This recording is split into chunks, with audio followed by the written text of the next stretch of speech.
오늘 목사님께서 말씀하신 부분에 있어서 우리가 구원을 항상 우리가 믿는 기독교의 구원론에 있어서 구원은 항상 이루어진 구원입니다. 아멘. 그래서 에베소서 2장 8절 말씀에 너희는 그 은혜에 의하여 믿음으로 말미암아 구원을 받았으니 아멘. 받았으니의 시제를 우리가 잘 보고 느껴야 되는 거예요. 이미 주었다는 겁니다. 근데 우리 이단에 미혹되시는 분은 그 주신 것을 주었는지를 느끼지 못하고 살아가는 거예요. 그러니까 그걸 자꾸 찾겠다고 구원을 받겠다고 여기저기 헤매다 이상한 곳에 끌려가는 것이죠. 이미 성경은 뭐라고 얘기하냐면 에베소서 2장 8절 말씀만 그런 게 아니에요. 요한복음 5장 24절의 말씀도 그렇고 우리에게 영생을 주셨다는 거예요. 아멘. 근데 이미 그 주신 영생을 우리는 미래형 구원으로 바꿔놓는 것이 다 이단들의 특징입니다. 미래형 구원으로 바꿔놔야 교주가 힘이 생기죠. 교회가 힘이 생기는 이유, 힘이 생기게, 그러니까 형식상으로 힘이 생기게 할 수 있는 것은 이 구원을 미래형 구원으로 바꿔놓은 다음에 여러분들을 엄청 쪼으면 돼요. 그러면 목사가 힘이 생기고 교주가 힘이 생길 수밖에 없어요. 근데 이미 성경은 그렇게 얘기하고 있지 않습니다. 모든 구원을 여러분들에게 이미 주셨다는 거예요. 얼마나 아름답습니까, 그죠? 그리고 또 너희는 그 은혜에 의하여 믿음으로 말미암아 구원을 받았으니 이것은 너희에게서 난 것이 아니요 하나님의 선물이라. 아멘. 그러니까 우리가 잘 믿어서 구원받는 게 아니라는 거예요. 내가 잘 믿어 구원받으면 그건 내 공로잖아요. 근데 우리는 예수 공로에 힘입어서 거저 값없이 복음의 은혜를 받았다는 겁니다. 아멘. 얼마나 놀라워요, 복음의 은혜가.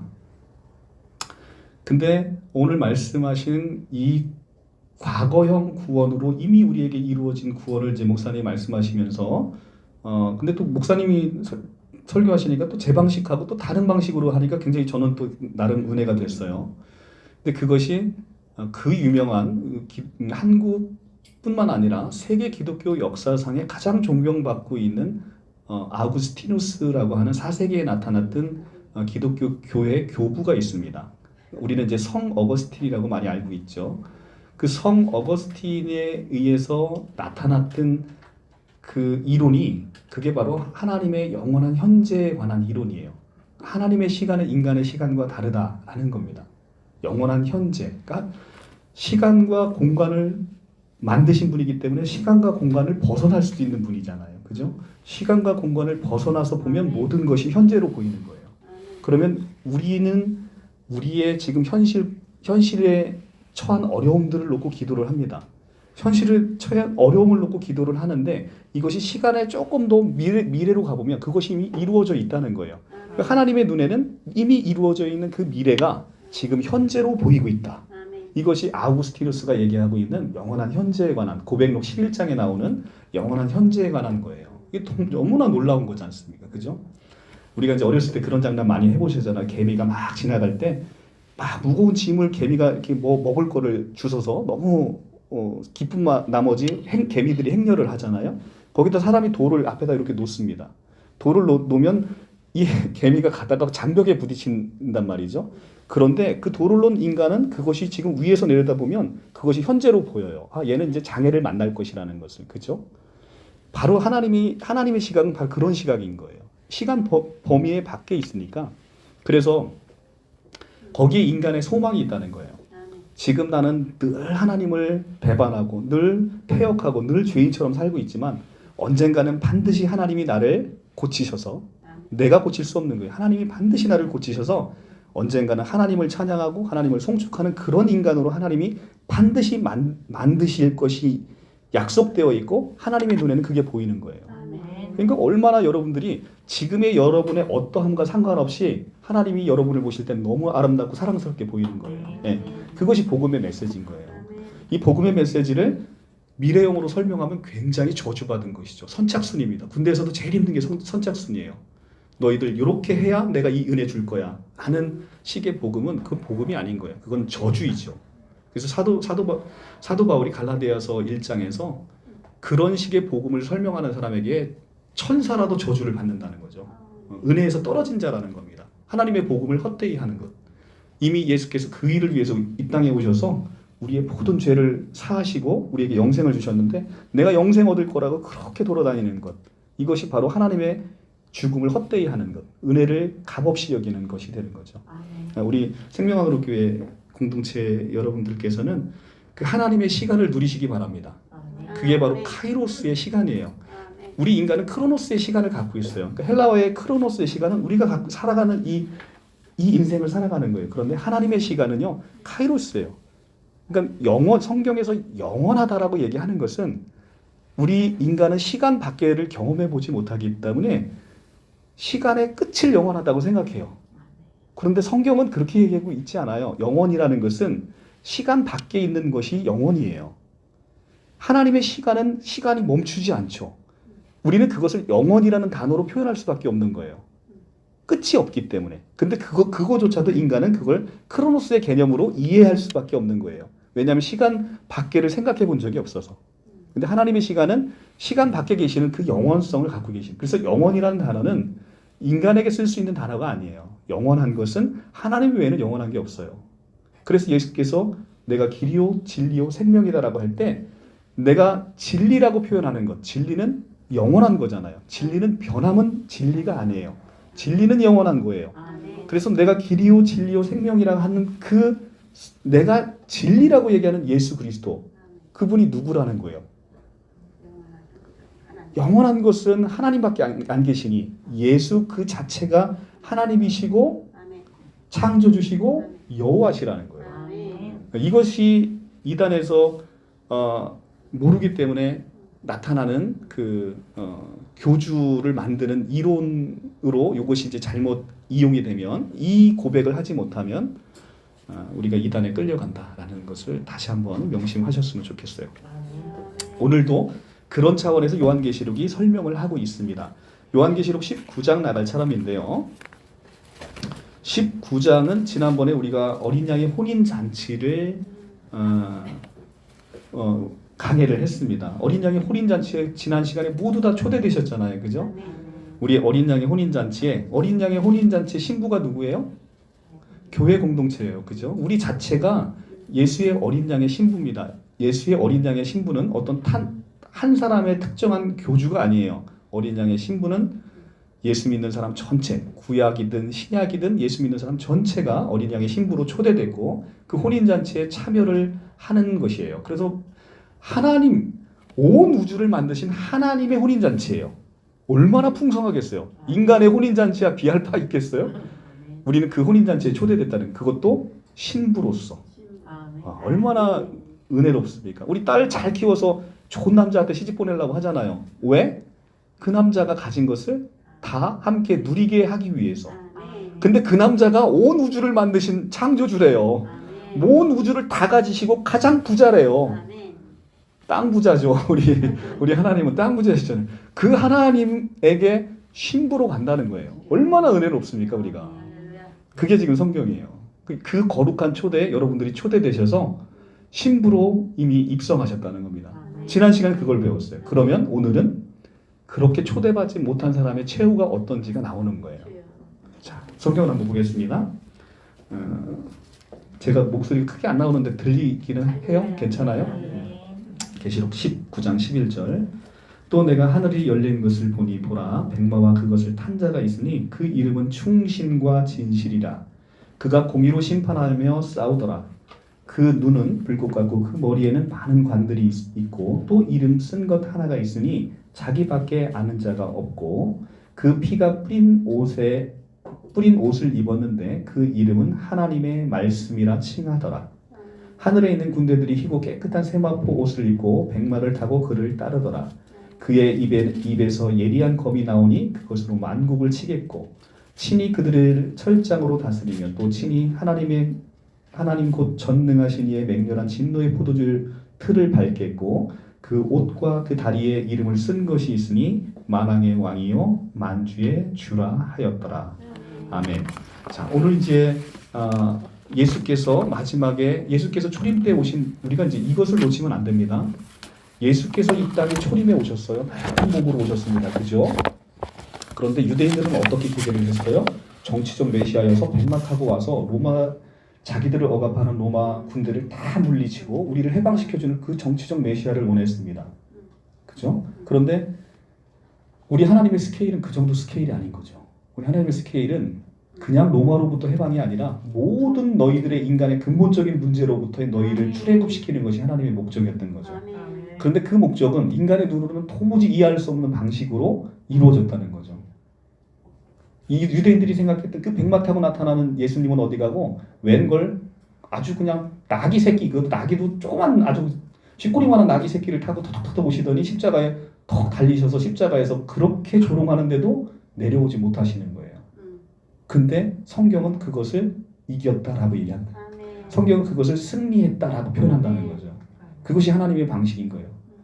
그러니까 우리가 나라와 제사장이 돼서 뭔가 만국을 엄청나게 다스릴 이런 거 상상하지 마시라는 거죠. 예수 믿는 사람들은 그리스도의 삶을 쫓아가는 사람들인 거죠. 근데 그리스도의 삶은 정말로 나약하고 병들고 죄인들의 친구가 되시고 그들을 위로하시고 그들을 섬기시는 바로 그 하나님의 성품을 가지신 하나님 본체이신 예수 그리스도를 따라가는 삶, 그것이 바로 나라와 제사장이 되는 삶이잖아요. 그런데 그런 예수님은 초림 때는 그래서 나약한 모습으로 오셨어요. 왜냐하면 우리의 구속주와 구원주로 오셔야 됐기 때문에. 그런데 마지막 때 오시는 예수님은, 재림으로 오시는 예수님은 이것은 구원을 위해 오시는 게 아니라 기본적으로 심판주로 오시는 거예요. 심판주. 야고보서 9장 5절에 보시면 5장 9절에 보시면 여러분들이 볼 수 있어요. 그 마지막 때에 오시는 예수님은 심판주로 오셔서 이제는 예수를 믿지 않는 모든 것들, 그리고 그동안에 그렇게 자기의 백성을 핍박했던 모든 악의 세력을 다 지금 무찌르는 장면이 바로 이 장면인 거예요. 그러니까 유대인들이 기대했던 그렇게 예수님의 모양이 심판주로 지금 나타나는 게 요한계시록에 지금 나타나고 있어요. 지금 백마 타고 지금 예수님이 딱 등장하신단 말이죠. 이것은 계시록 6장에 나오는 그 백마하고는 다른 백마예요. 이 백마라고 해서 다 예수님이 타는 거 아닙니다. 성경의 본문 안에서 이 백마가 예수님이 타고 오시는 말이라는 것이지 백마라고 해서 다 예수님이 타시는 거 아니에요. 성경에서 신천지처럼 그렇게 성경 보시면 안 됩니다. 그 이름이 충실과 진실이라 이렇게 얘기를 합니다. 충신과 진실이라라고 얘기하는 것은 그가 공의로 충신과 진실이라는 말은 헬라어 단어 충신이 피스토스라는 단어예요. 피스토스라는 단어인데 이게 믿을 만한, 신실한, 충실한 뭐 이런 뜻입니다. 그리고 진실이라는 단어는 알레티노스, 우리가 알레테이아라고 얘기를 하고 있는데 알레티노스라는 단어를 쓰고 있어요. 이 진리라는 뜻입니다. 그러니까 충신과 진리라는 이 단어는, 이 기본적인 단어는 하나님에게만 쓰였던 단어예요. 구약에서. 이게 성부 하나님에게 쓰였던 단어가 지금 성자 하나님인 예수 그리스도에게 이 단어가 쓰이고 있습니다. 이사야 65장 11절에 가면 성부 하나님에게 이 단어가 쓰여요. 근데 거기서 개역 개정 성경이나 개역 한글 성경에서 뭐라고 번역을 해놨냐면 진리의 하나님 이렇게 번역을 해놨어요. 그러니까 진리의 하나님인데 이것이 히브리어로 원어로 보면 이게 아멘입니다. 아멘을 번역하면 진리라는 거예요. 그 진리는 하나님 외에는 진리가 없다고 제가 말씀드렸어요. 그렇죠? 그래서 기본적으로 이사야 65장 11절에 쓰인 아멘이신 그분이고 진리이신 그분이 예수 그리스도, 지금 심판주로 오신 예수 그리스도의 이름으로 쓰였다는 거예요. 예수가 누구라는 거예요? 하나님의 이름이 예수에게 쓰였다고요. 예수가 누구라는 거예요? 예수 하나님이라는 겁니다. 여호와 하나님은 삼위일체 하나님의 이름인 거예요. 성부 하나님의 이름이 아니라 삼위일체 하나님의 이름이라는 겁니다. 그래서 히브리어 아멘은 70인역에 피스토스 알레티노스로 번역이 되는데 구약에 쓰여 있는 이 이름이 지금 성자 하나님이신 예수 그리스도에게 쓰이고 있다. 자, 11절에 사우더라라는 단어는 플레메오라는 단어인데 이건 현재형입니다. 그래서 헬라어의 용법에 있어서 현재형은 계속 진행되고 있다는 의미를 가지고 있어요. 그러니까 예수께서는 요한계시록의 마지막 때만 잠깐 등장하셔서 적을 멸하시고 승리를 쟁취하시는 분이 아니고 하나님의 백성들이 존재하는 역사 내내 싸우고 계신 분이라는 겁니다. 그러니까 초림에 오셔서 죽고 부활하시고 승천하신 이후에 다시 오실 그 기간, 이 기간을 우리는 성경에서 뭐라고 얘기하냐면 말세라고 한다는 거예요. 제가 지난번에 성경의 구조를 갖고 말씀드렸는데 기본적으로 성도님들이 오해하고 있는 게 뭐냐면 말세를 우리가 겪고 있는 재림의 끝 거기를 말세라고 생각하는데 성경은 말세를 그렇게 얘기하고 있지 않아요. 예수님이 오신 초림부터 말세의 시작이라고 얘기를 하고 있어요. 말세는 굉장히 초림과 재림의 긴 기간, 지금 시간으로 따지면 적어도 2000년 이상의 시간을 쭉 가는 그 기간을 말세라고 성경은 얘기하고 있습니다. 그러니까 하나님께서 지금 싸우더라라고 얘기하는데 하나님이 싸우시는 예수 그리스도가 싸우시는 그 싸움은 단지 마지막 때만 나타나서 적을 싹 물리치는 그런 걸 생각하시면 아니고 지금도 우리를 위해서 성자 하나님께서 지금 백마를 타고 오셔서 이미 싸우고 계신다는 거예요. 이미 싸우고 계신. 그러면 도대체 무엇과 싸우고 있는가? 하나님의 싸움의 적은 무엇인가? 우리가 이걸 고민해 볼 필요가 있어요. 사탄인가? 물론 그럴 수 있어요. 근데 사탄은 하나님의 적수가 될 수 없어요.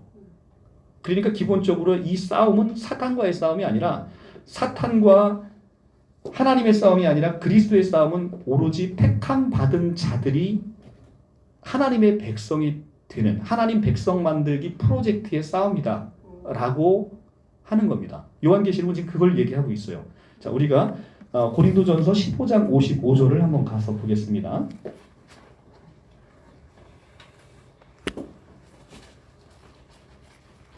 고린도전서 15장 55절.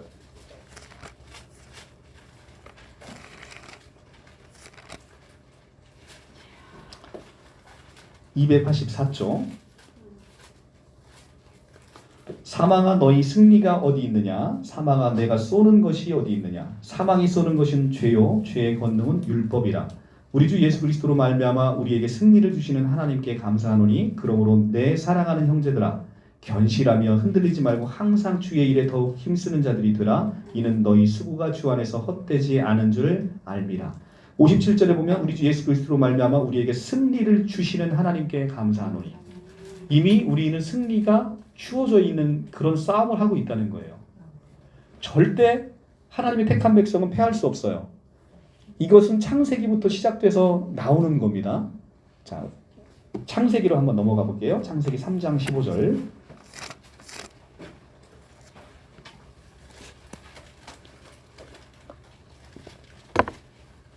인간의 죄가 어떻게 해서 시작이 됐죠? 아담이 하나님께서 하지 말라라는 것을 선악과를 먹음으로 하나님을 배반함으로 비로소 인간의 죄가 하나님처럼 되고자 하는 인간의 욕망이 인간의 교만이 결국은 하나님을 척지게 하고 하나님과 인간의 관계를 끊어놨어요. 그런데 그런 상황에서도 첫 아담의 실패한 그 상황에서도 하나님께서 인간에게 복음을 주셨어요. 3장 15절이 인간 성경에 나타난 가장 최초의 원시 복음이라고 모든 학자들이 얘기합니다.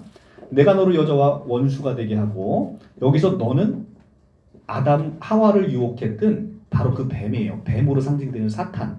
내가 뱀 너로 여자와 원수가 되게 하고 내 후손도 여자의 후손과 원수가 되게 하리니 여자의 후손은 내 머리를 상하게 할 것이요 너는 그의 발꿈치를 상하게 할 것이다. 여자의 후손이 누굽니까? 예수 그리스도예요.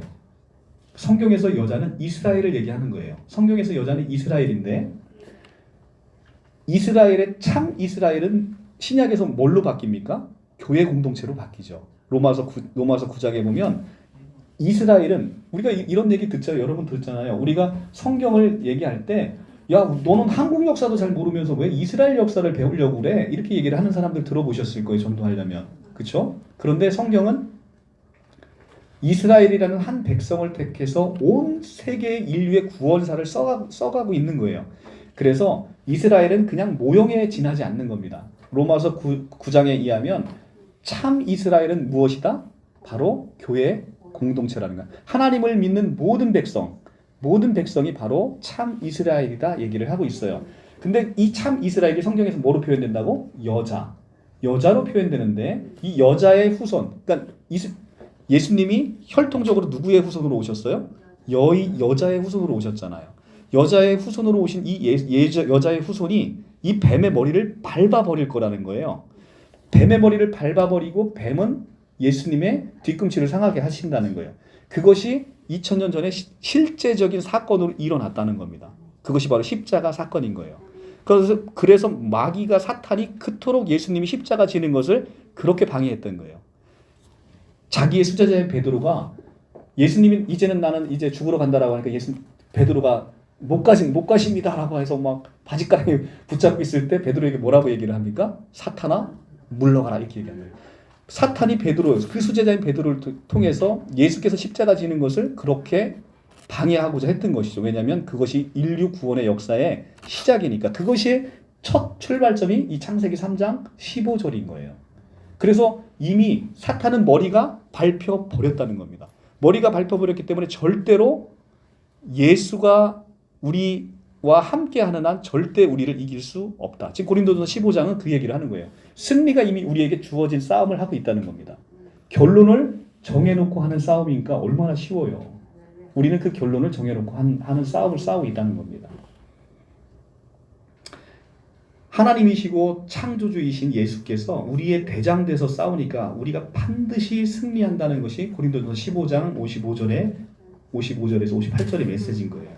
그분은 한치의 오차도 없으신 바로 하나님이시고 창조주이시니까 그분이 이겼다라고 얘기하는데 감히 하나님이 이겼다라고 선포하는데 감히 누가 하나님을 대적해서 너희는 졌다라고 속삭일 수 있겠어요. 그런 속삭임은 오로지 마귀밖에 할 수 있는 건 없는 거죠. 그죠? 예수는 초림 때부터 나병 환자인 우리에게 손을 대셔서 우리 죄를 넘겨받고 우리에게 나음을 주셨고 그리고 우리의 육신의 장막이 끝날 때까지 죄로 오염된 우리를 계속해서 씻기고 계시는 거예요. 그러니까 우리가 초림 말세 시대 하나님이신 예수께서 계속해서 우리를 위해 싸우시는 것은 결국은 결국 우리는 우리의 죄성을 가지고 그 거룩한 성 예루살렘에 들어갈 수 없잖아요. 근데 하나님이 우리를 자녀 삼으셨대요. 그러면 여러분들은 정말 너무너무 좋은 데를 가는데 여러분의 자녀를 어떻게 해서든 그 조건에 맞춰서 데리고 가지 않겠습니까? 하물며 인간의 사랑도 그런데 하나님께서 여러분을 선택하셔서 하나님의 자녀로 삼으셨대요. 이미 삼으신 그분을 내가 천국의 그 혼인잔치에 데리고 들어가려면 반드시 그에 부합하는 우리의 죄성을 없애야 되는데 그 죄성을 반드시 그 죄성을 없애겠다라고 하나님이 다짐하시고 그 훈련을 지금 시키고 계시다는 거예요. 그 프로젝트 안에 우리가 있습니다. 그러니까 우리도 알지 못하는 사이에 하나님께서 우리를 계속해서 우리의 죄를 씻기고 있다는 거예요. 자, 요한복음 13장을 한번 보겠습니다. 요한복음 13장 10절.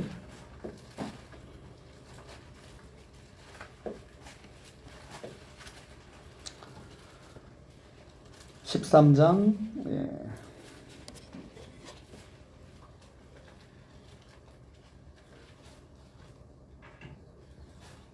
13장 5절부터 보겠습니다. 이에 대야에 물을 떠서 제자들의 발을 씻으시고 그 두르신 수건으로 닦기 시작하여 시몬 베드로에게 이르시니 베드로가 이르되 주여 주께서 내 발을 씻기시나이까. 예수께서 대답하여 이르시되 내가 하는 것을 내가 지금은 알지 못하나 이후에는 알리라. 베드로가 이르되 내 발을 절대로 씻지 못하시나이다. 참 베드로 성격 참 대단해요. 예수께서 대답하여 이르시되 내가 너를 씻어주지 아니하면 내가 나와 상관없느니라. 시몬 베드로가 이르되 주여 내 발뿐만 아니라 손과 머리도 씻어 주옵소서.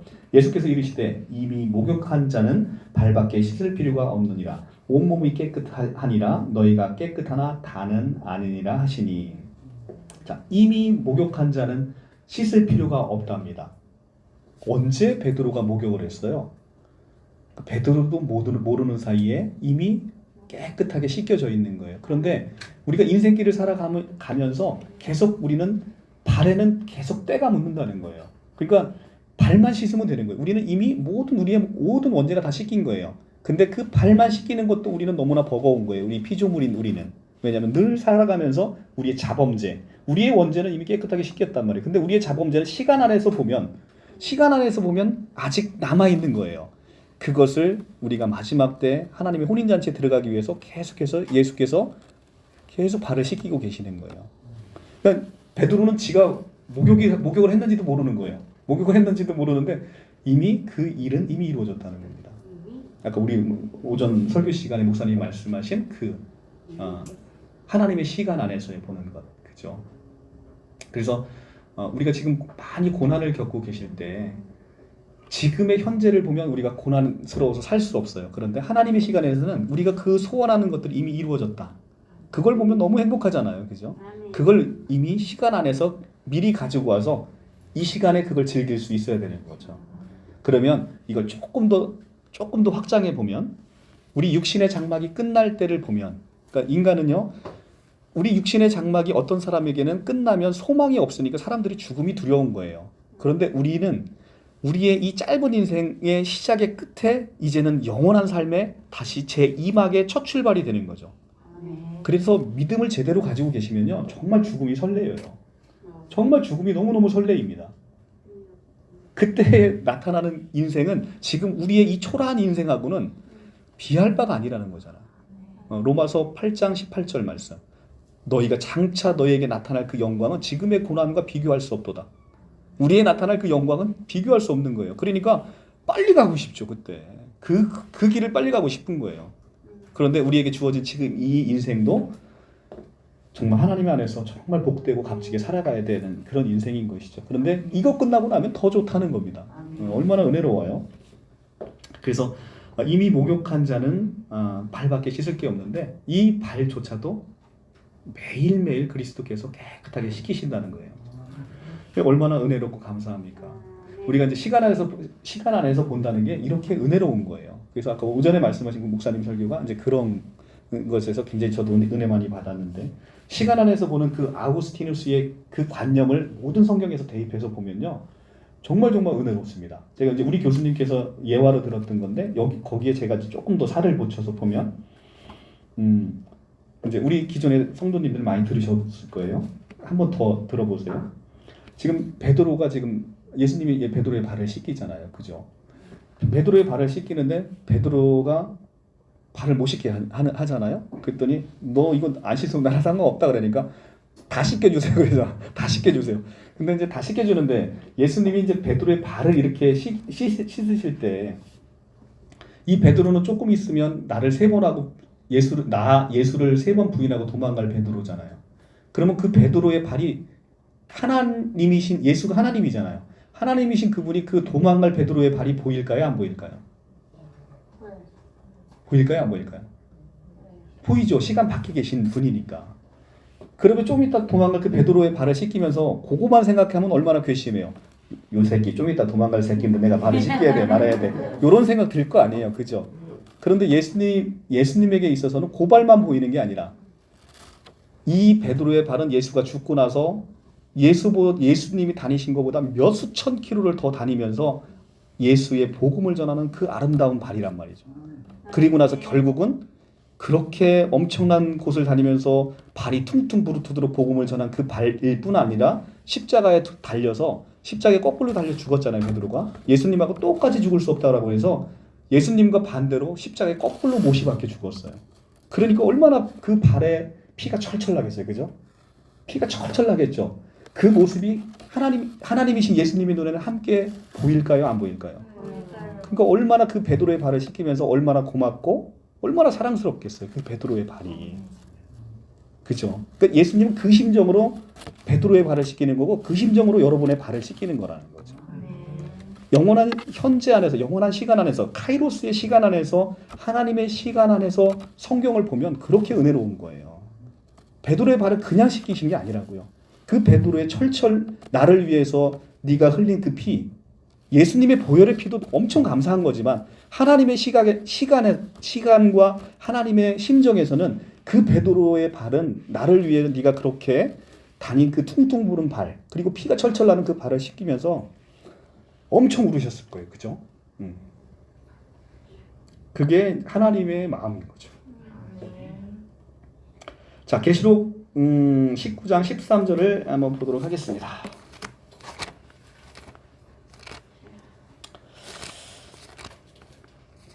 아우구스티누스의 영원한 현재 엄청나죠, 그죠? 은혜가 굉장히 큰 거예요. 여러분들 그렇게 한번 보시면 좋습니다. 19장 13절 또 피가 뿌린 옷이 있는데 그 이름은 하나님의 말씀이라 칭하더라. 자, 그가 피 뿌린 옷을 입었는데 왜 피 뿌린 옷을 입으셨어요? 성자 예수께서 십자가에 달려 죽으셨잖아요. 왜? 우리 때문에 십자가에 달려 죽으셨잖아요. 그런데 이사야 53장에 가면 그는 실로 우리의 질고를 지고 우리의 슬픔을 당하였거늘 우리는 생각하기는 그는 징벌을 받아 하나님께 맞고 하나님께 고난을 당한다 생각한다는 거 아닙니까? 그죠? 우리는 그렇게 생각한다는 거예요. 근데 이 피는 누구를 위한 피예요? 우리를 위한 피인 거예요. 예. 그 우리를 위해서 흘리심으로 인해서 그가 찔림은 우리의 허물 때문이요 그가 상함은 우리의 죄악 때문이라. 그가 징계를 받음으로 우리가 평화를 누리고 그가 채찍을 맞음으로 우리가 나음을 입었도다.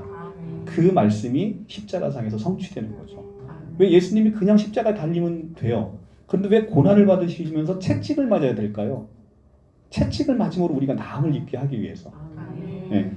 이 예수께서 일어나는 일은 바로 나에게 반대적으로 일어나는 거예요. 아까도 얘기했지만 그 나병 환자의 몸에 손을 대므로 나병 환자의 그 병은 예수가 가져가는 거고 예수의 그 생명은 나병 환자에게 가는 거예요. 이것이 지금 기독교가 얘기하는 엄청난 연합의 신비죠. 놀라운 연합의 신비입니다. 예수께서 그냥 우리의 대속제물만 되시면 태어나자마자 아기인 채로 돌아가시면 되잖아요. 그잖아요? 그런데 예수님은 33년의 온전한 삶을 사셔야만 되는 거예요. 왜냐하면 모든 율법을 완성해서 우리에게 선물로 그냥 거저 주셔야 되니까.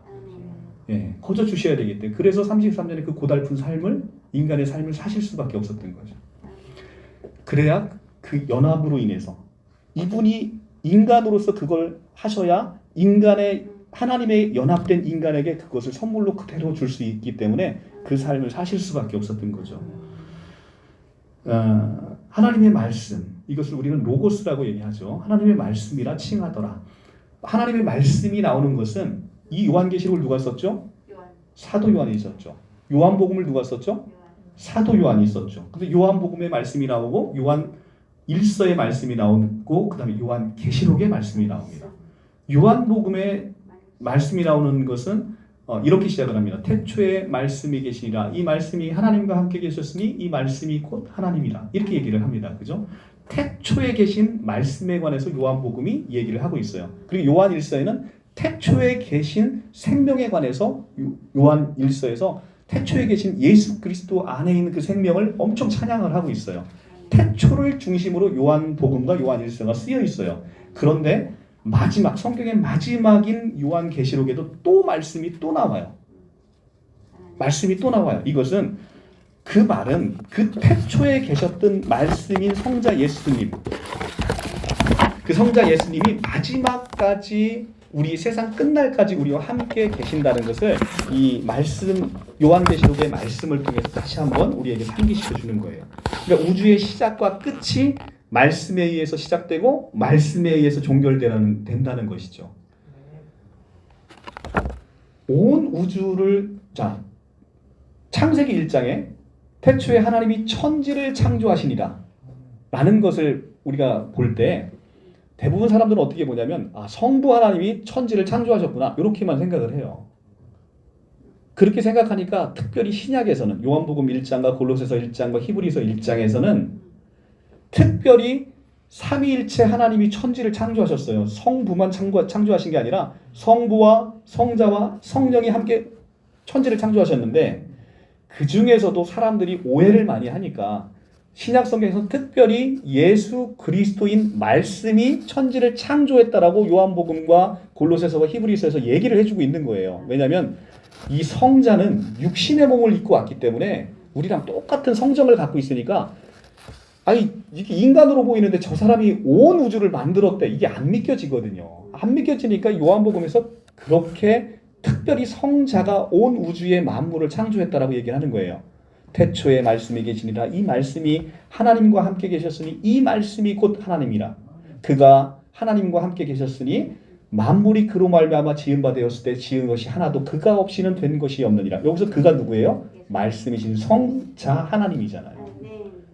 성자 예수님이란 말이죠. 그가 없이는 만물이 그로 말미암아 창조되되 그가 없이는 하나도 된 것이 없느니라. 이렇게 그 요한복음에서 말씀을 한다는 거죠. 그래서 온 우주의 시작이 예수 그리스도이고 온 우주의 종결이 예수 그리스도예요. 그래서 요한계시록에 예수님이 말씀하시죠. 나는 알파와 오메가고 시작과 마침이고 처음과 끝이고 예수 그리스도가 얘기하는 거예요.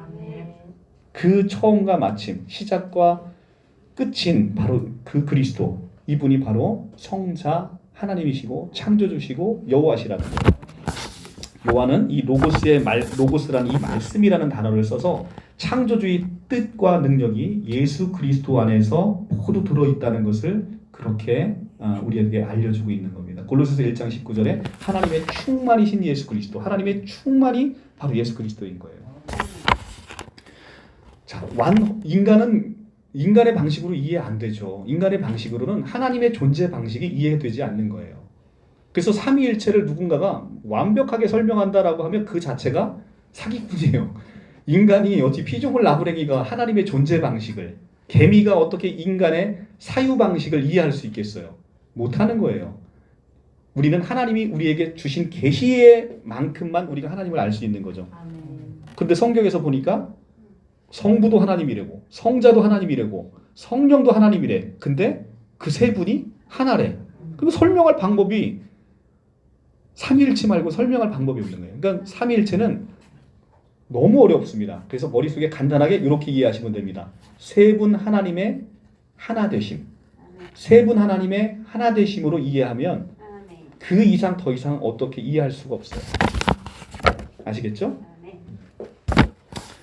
자, 그래서 이제 태초에 하나님께서 말씀으로 천지를 창조하셨고 예수 그리스도께서 하나님의 말씀으로 이 땅에 오셔서 혼돈하고 공허하고 흑암뿐인 하나님의 백성 안에서 새롭게 만들어내실 새 창조를 하나님의 계획으로 시작하셨어요. 그러니까 창세기 1장에서의 예창조가 나오잖아요. 그 예창조의 시작은 결국은 마지막 날에 이루어지는 새 창조의 시작이라는 거예요. 첫 창조는 첫 창조로 끝나는 게 아니라 첫 창조 시에 하나님의 새 창조의 시작은 이미 시작되고 있다는 겁니다. 그것이 하나님의 카이로스의 시간에서 보면 첫 창조는 이미 새 창조의 시작이고 마침인 거예요. 자, 그래서 새 창조는 결국 완성될 새 하늘과 새 땅을 향한 하나님의 계획의 시작이고요. 그 태초에 있었던 하나님의 계획과 뜻은 반드시 완성되고야 말 것이죠. 왜냐하면 그분의 계획은 한치도 변함이 없기 때문에 그 모든 계획의 중심에 바로 우리 주 예수 그리스도가 있다는 것. 이것이 바로 예수 그리스도 이름이 하나님의 말씀이다라는 지금 요한계시록의 그 말씀의 진정한 뜻인 겁니다. 그 말씀으로 모든 창조를 이루셨다는 거예요. 19장 14절 하늘에 있는 군대들이 희고 깨끗한 세마포 옷을 입고 백마를 타고 그를 따르더라. 자, 하늘에 있는 군대는 요한계시록은 계속해서 제가 반복해서 말씀드린다고 얘기했습니다. 이 땅에서 고난받고 있는 교회. 그런데 이 교회가 시간을 조금 벗어나 보고 인간의 종말로 가보면 이미 완성돼서 하늘에서 아름답게 어린 양인 하나님의 신부가 돼서 너무나 행복한 삶을 누리고 있는 그 모습을 요한계시록은 반복해서 보여주고 있다는 겁니다. 그래서 하늘에 있는 군대는 바로 예수 믿고 승리한 우리를 얘기하고 있습니다. 이 우리가 희고 깨끗한 세마포 옷을 입고 우리가 어떻게 해서 이 희고 깨끗한 세마포 옷을 입었다는 겁니까? 어린 양의 핏값으로. 자, 계시록 7장 계시록 7장에 가서 보시면 7장 14절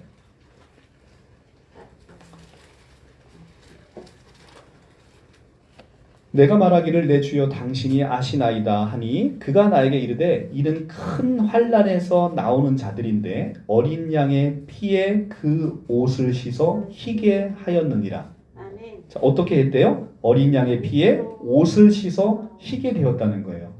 그래서 우리는 흰 옷을 입게 된 거예요. 이 흰 옷은 죄가 없음을 상징하는 거죠.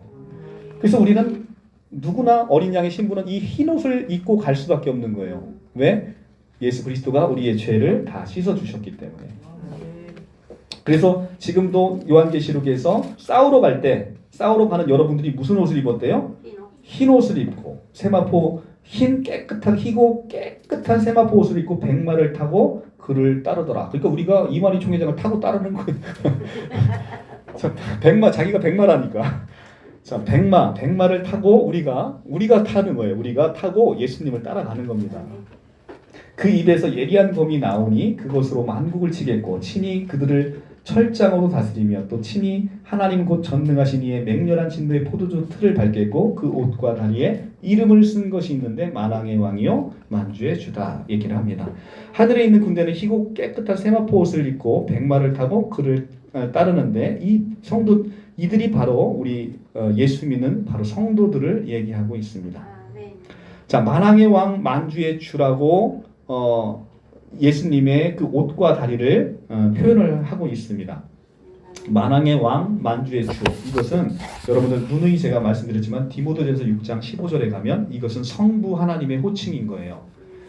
하나님 외에는 만왕의 왕 만주의 주, 성부 하나님 외에는 하나님 외에는 원래는 이 호칭이 구약에서는 성부 하나님의 호칭으로 나타나는 거예요. 그러니까 하나님 외에는 쓸 수 없는 호칭이에요. 근데 말씀이신 예수께 지금 만왕의 왕이요 만주의 주라는 이름이 쓰여 있답니다. 예수님이 누구라는 겁니까? 하나님이라는 것을 다시 한번 강조하고 있는 거죠. 자, 그리스도의 종말론적인 이름입니다. 만왕의 왕 만주의 주는 그리스도의 종말론적 이름이에요. 그리스도의 이름은 옷자락과 다리에 두 군데에 쓰여 있어요. 옷자락에 쓰여 있는 것은 바로 긍휼을 나타내서 자기 백성에게 말할 수 없는 위로를 나타내주는 상징으로 쓰인 거고요. 다리에 쓰인 건 무서운 심판을 나타내는 의미로 쓰여진 거예요. 자, 옷은 우리의 구원을 상징합니다. 우리가 어떻게 구원받습니까? 우리가 어떻게 구원받아요? 예수 그리스도로 옷 입음으로 말미암아 그리스도로 옷 입음으로 말미암아 그리스도의 공로로 구원받는 거예요. 갈라디아서 3장 27절 가볼까요? 갈라디아서 3장 27절.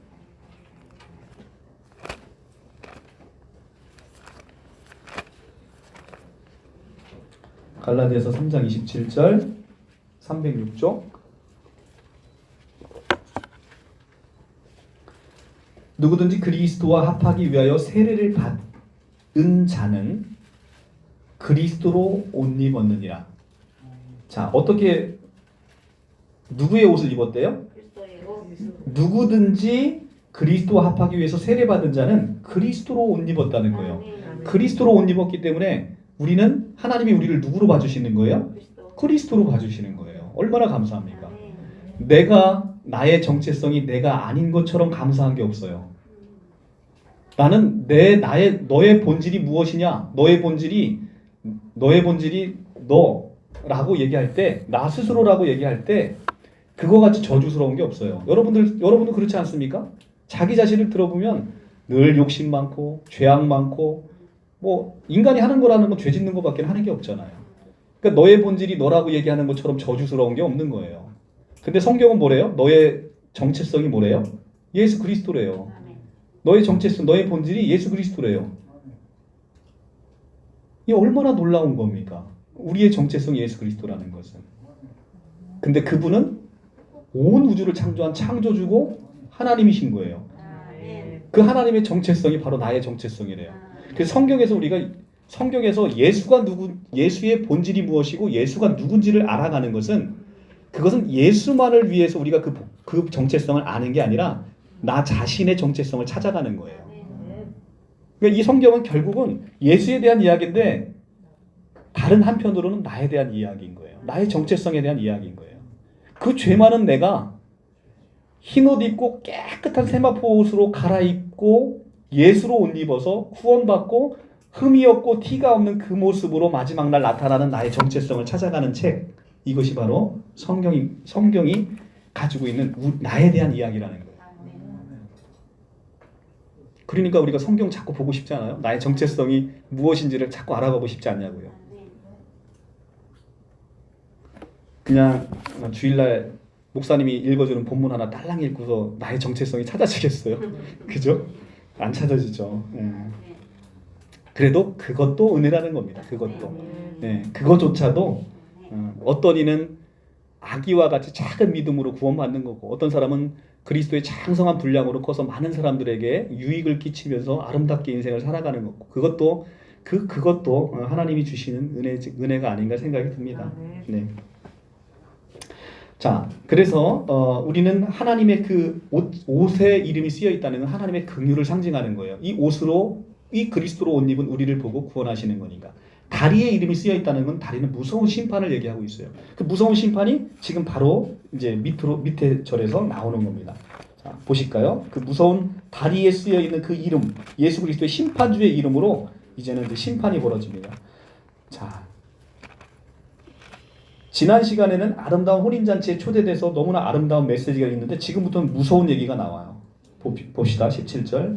또 내가 보니 한 천사가 태양 안에 서서 공중에 나는 모든 새를 향하여 큰 음성으로 외쳐 이르되 와서 하나님의 큰 잔치에 모여 왕들의 살과 장군들의 살과 장사들의 살과 말들과 그것을 탄 자들의 살과 자유인들이나 종들이나 작은 자나 큰 자나 모든 자의 살을 먹으라 하더라. 자, 왕들의 살과 장군들의 살을 다 먹으랍니다. 다 먹으래요. 그죠? 그러니까 모든 새가 와서 그 살들을 다 뜯어먹는 거예요. 얼마나 잔인합니까? 또 내가 보니 그 짐승과 땅의 임금들과 그 군대들이 모여 그 말 탄 자와 그 군대와 더불어 전쟁을 일으키다가 짐승이 잡히고 그 앞에서 표적을 행하던 거짓 선지자도 함께 잡혔으니 이는 짐승의 표를 받고 그 우상에게 경배하던 자들을 표적으로 미혹하던 자라. 이 둘이 산채로 유황불 붙은 못에 던져지고 그 나머지는 말을 탄 자의 입으로부터 나오는 검의 죽음에 모든 새가 그들의 살로 배불리더라. 얼마나 상상을 해보십시오. 얼마나 잔인합니까? 우리가 구원받지 못한 인생의 최후가 이렇다는 거예요.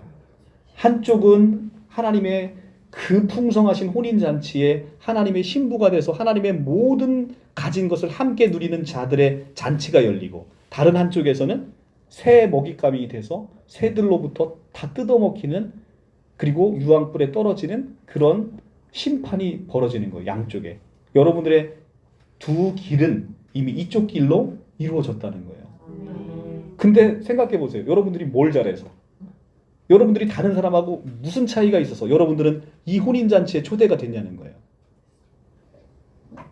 그러니까 예수를 믿는 것도 내 공로가 아니라니까. 예수를 믿는 것도 내 공로가 아니야. 그냥 천적인 하나님의 은혜인 거예요. 다른 사람하고 다를 바 전혀 없는 나에게 그 하나님의 은혜가 주어졌으니 내가 만 입으로 하나님을 찬송해도 부족함이 없는 거예요. 근데 더군다나 만 입으로 하나님을 찬송해도 부족함이 없는데 요 주둥이에 요거 하나 달랑 가지고 요걸 평생 갖고 찬양해도 요 주둥이 하나로 평생 찬양해도 하나님을 다 찬양할 수 있겠어요? 못하는 거죠. 그러니까 우리가 불평불만할 시간이 어딨냐고. 이 주둥이 하나 갖고서 평생을 찬양해도 못하시는 그분을 하나님을 찬양해도 늘 찬양해도 현찮은 이 시간을 우리가 하나님 아닌 곳에 쓸 수 있는 시간이 없죠. 네. 그죠. 그렇습니다. 하여튼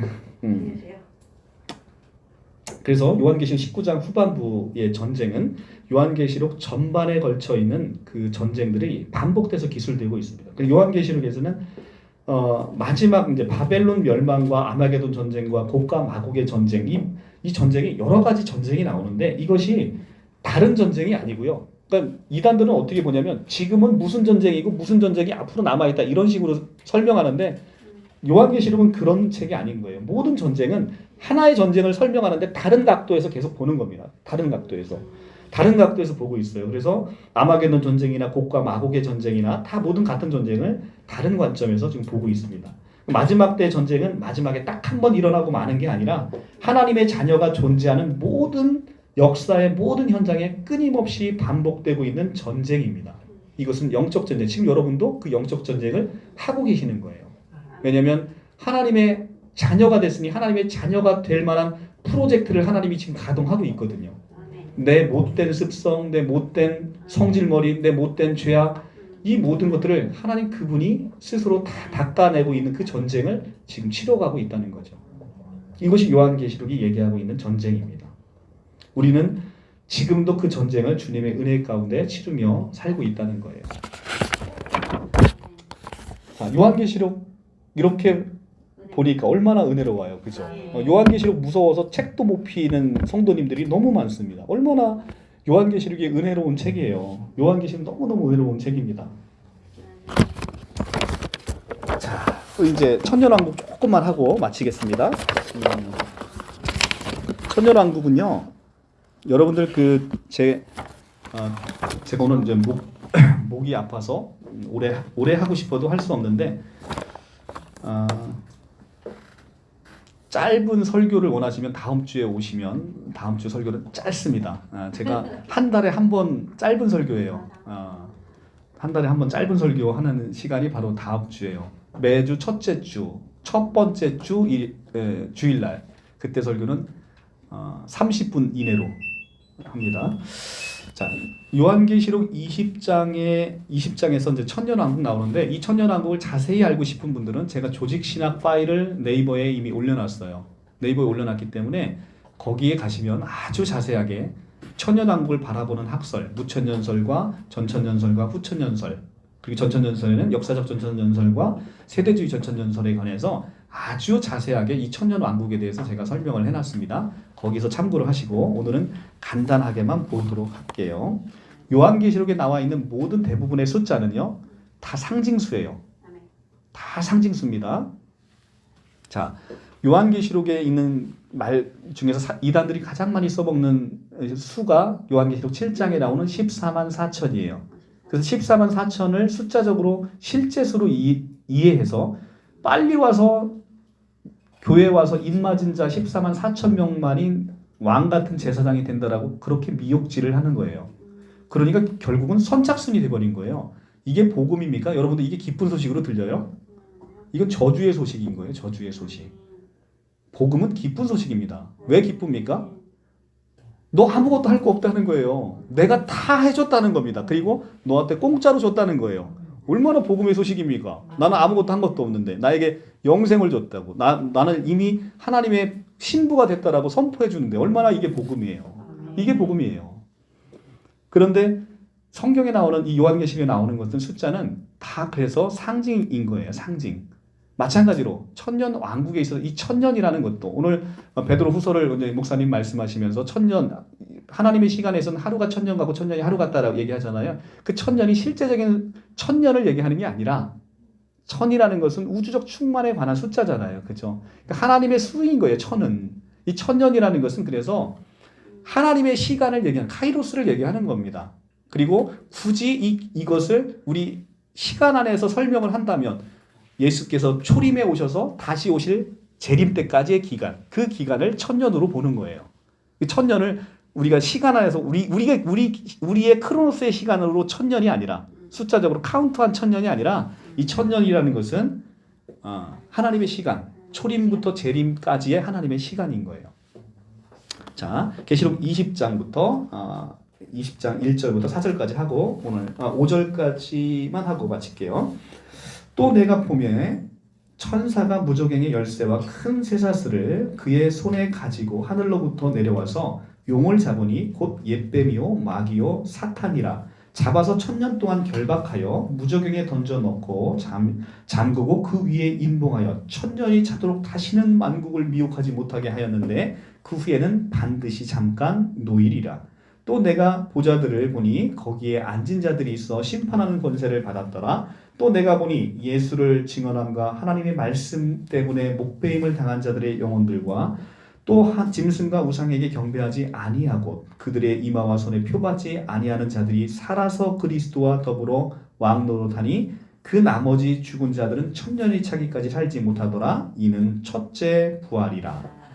자, 이게 이제 신천지가 그렇게 왜곡해서 써먹는 계시록 20장 4절 영육이 합이라는 신인 합일 육체 영생 교리의 근거 성구가 바로 이거예요.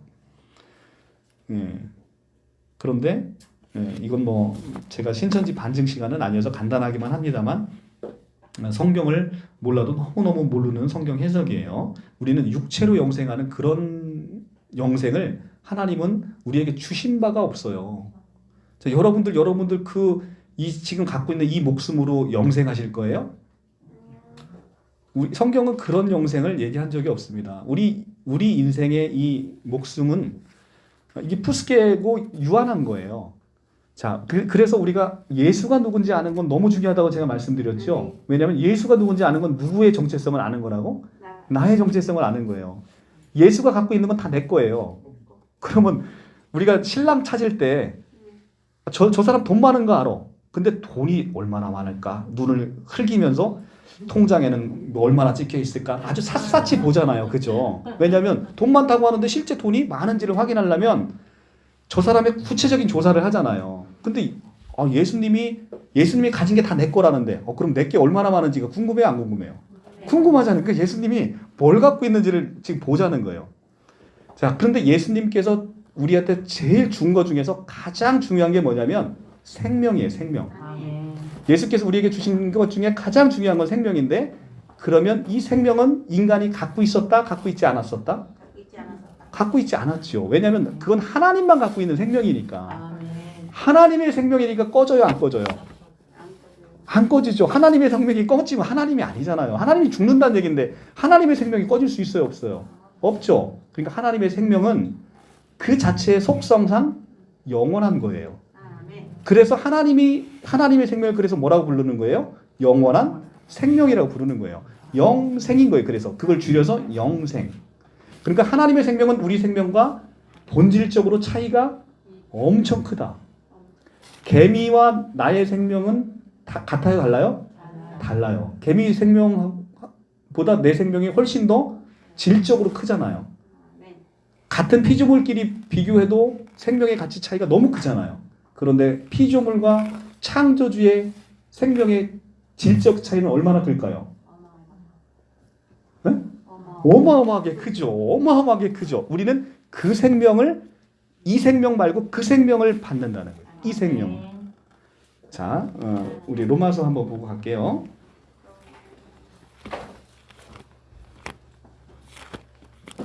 로마서 6장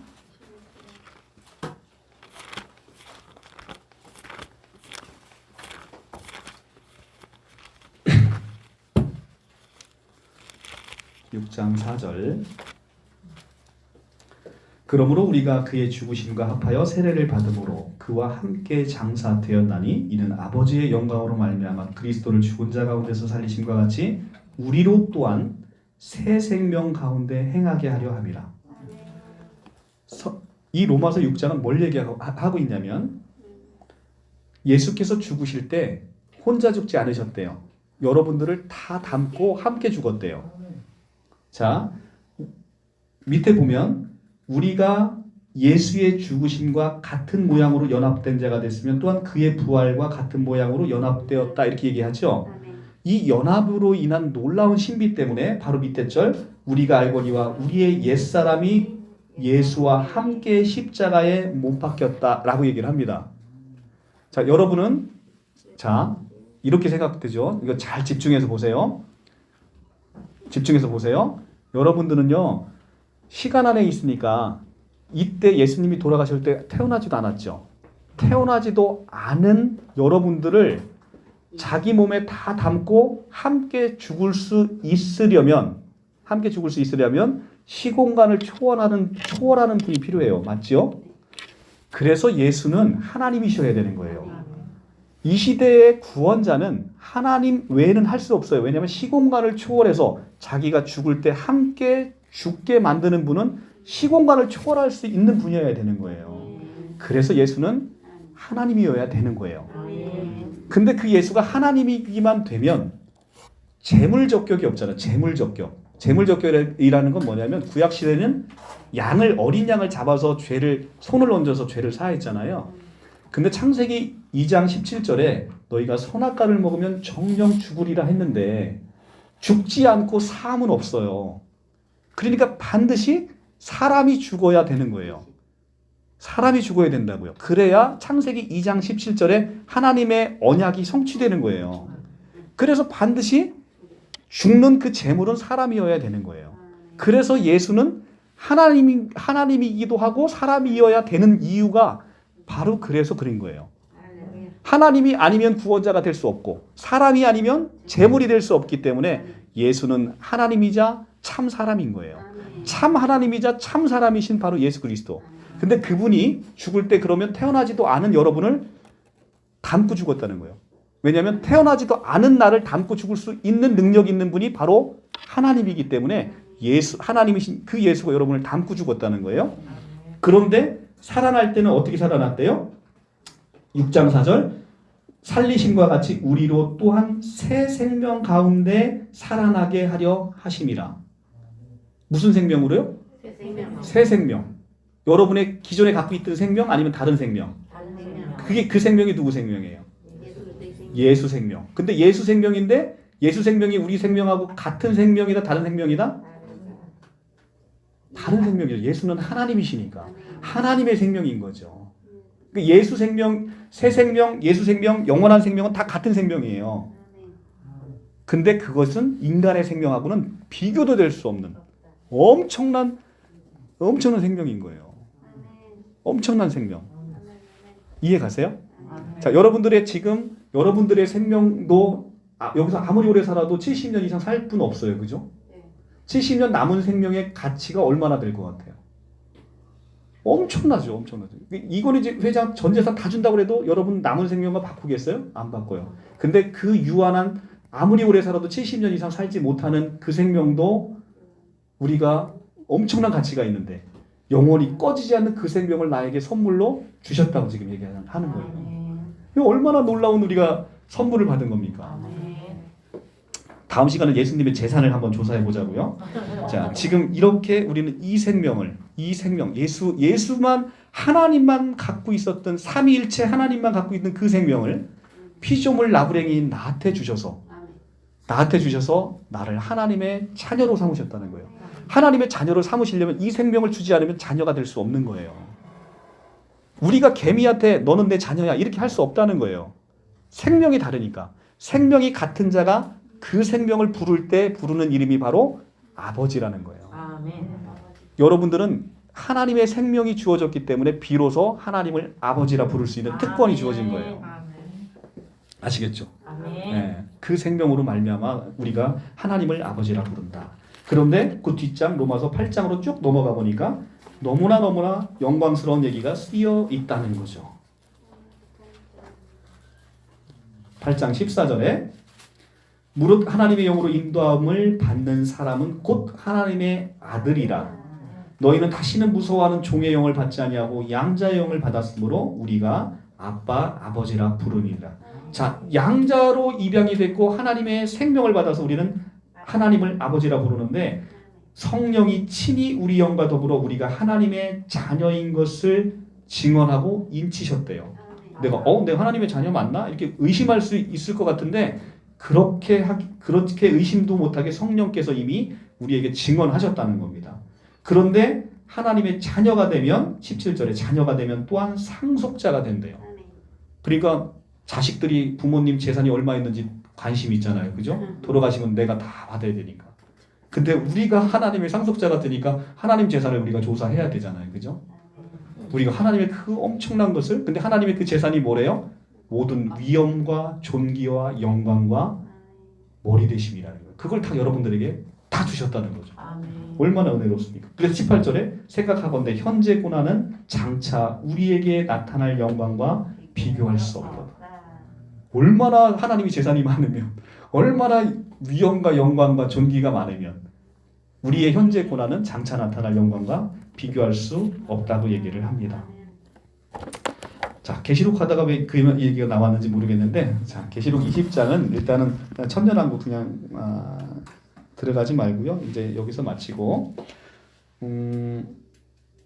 그래서 우리가 이제 성경을 보실 때 이게 좀 이렇게 하나님의 시간, 카이로스의 시간에서 성경을 보고, 그리고 아까 이제 베드로의 이제 발 씻기는 사건 같은 경우도 예수의 마음으로 이 성경을 바라보면 정말 성경이 은혜로워요. 그죠? 그러니까 우리가 우리의 눈으로 보면 늘 그러니까 우리는 옛사람의 본성이 아직까지 계속 남아 있어서 우리의 관심은 계속 어디에 남아 있어요? 세상 것에 남아 있죠. 자식 잘 되길 바라고 남편 사업 잘 되길 바라고 그냥 뭐 하는 일 다 잘 되게 우리의 모든 관심은 거기에 있어요. 근데 오늘 나라는 찬양이 우리 찬양대가 불렀는데 잘 안 되잖아요. 오늘 처음 부른 거예요. 나라는 찬양은 송명희 시인이 작사한 것인데 여러분들 송명희 시인 유튜브에 가서 한번 보세요. 송명희 시인은 정말 장애가 너무 심하셔요. 장애가 너무 심하신데 그 나라는 찬양의 가사를 보면 그 아무것도 세상 눈으로 보면 아무것도 가진 게 없는 그 송명희 시인 그분이 하나님을 공평하다고 하니까 그 찬양이 너무 은혜로운 거예요. 정말 가진 거 많은 이재용 씨가 그리고 정말 잘난 이재용 씨가 그 나라는 작곡을 쓰면 그리고 공평하다 하나님 공평하세요 라고 하면 은혜가 되겠어요?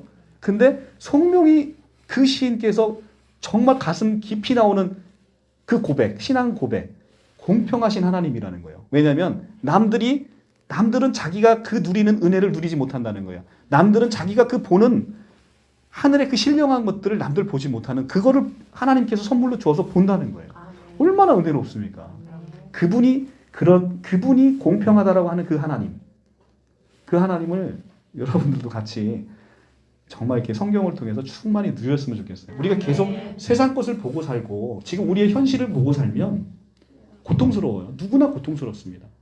그런데 시간을 벗어나서 이미 이루어진 것을 보고 이미 돌아온 아이들을 보고 그리고 나의 모든 문제가 회복된 것을 보고 더 나아가서 우리 육신의 장막이 끝나서 내가 오늘 요한계시록에 있는 것처럼 어린 양의 혼인잔치에 초대돼서 성자 하나님이 가지고 있는 모든 것을 내가 함께 누리고 성부 하나님의 상속자가 돼서 성부 하나님이 갖고 있는 모든 것이 내 것으로 누려지는 거기까지 우리가 시간을 끌고 가면 지금 이 인생이 어떠하든 이 인생이 얼마나 고통스럽고 한많은 세월을 보내더라도 그 소망으로 우리가 이 인생을 걷더니 아름답고 행복하고 은혜 가운데 늘 기쁨이 넘치면서 살 수 있는 그런 삶이 우리에게 주어진다는 거예요. 이것이 이제 성경이 우리에게 주는 복음의 메시지, 기쁜 소식인 겁니다. 그것은 나의 어떠함과 상관없는 거예요. 하나님이 그렇게 해주겠다. 강권적으로 약속하신 거예요. 그러니까 하나님의 약속이니까 반드시 이루어진다는 거죠. 우리는 그것을 신뢰하는 거죠. 이것이 바로 믿음이라는 거예요. 그 믿음 안에 여러분들이 행복을 느끼며 사시기를 바랍니다.